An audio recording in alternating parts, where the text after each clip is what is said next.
Right-wing opinion meisters since Tuesday have been singing from a different score that sounds more like outtakes from Metal Machine music.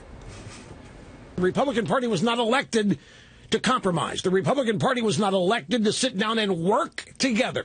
They just surrendered the power of the purse to Barack Obama. I told you the other day. They are working behind the scenes on a budget with the administration. They're going to say this demonstrates bipartisanship and that they can govern.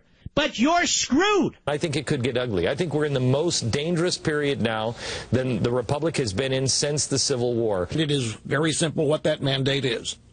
It is to stop Barack Obama. It is to stop the Democrat Party. There is no other reason why Republicans were elected yesterday.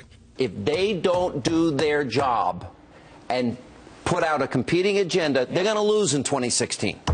They have work to do. I agree, and I would tell right-wingers, stay paranoid.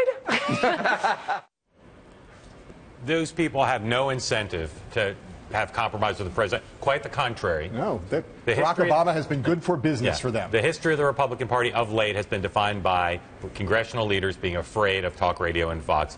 Will the establishment, Mitch McConnell and John Boehner first and foremost, be able to withstand the pressure from that kind of cacophony, which will only build as compromise with the president comes? Well, I'm a big fan of history, as you know, and I can't find any evidence in the historical record to suggest that they will or can.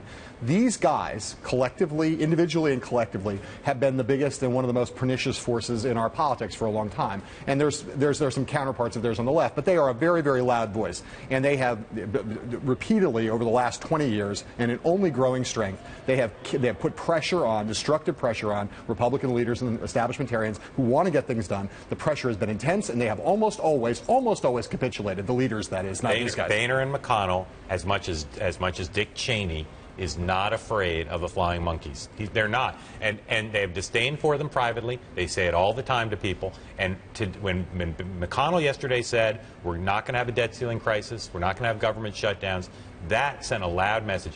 These guys and gals can attack Boehner and McConnell all they want. I don't think that they personally will be intimidated by it. The question is, will people pressure them? Oh, there's no doubt. I don't mean personally. I don't think that either one of them is intimidated personally. And I think McConnell, as I said, kind of relates to the first topic. I think McConnell can probably manage it within his caucus. Boehner has, though he has no respect for them personally, is not intimidated personally, he has not been very good at managing the elements in his caucus that are really afraid of those guys and are really motivated by what those guys say. That is going to be a huge test going forward, because those members of his caucus who do listen to these guys and worry about the voters who listen to these guys have been a bad force in the Republican House, and Boehner has not been great at dealing with them in the past.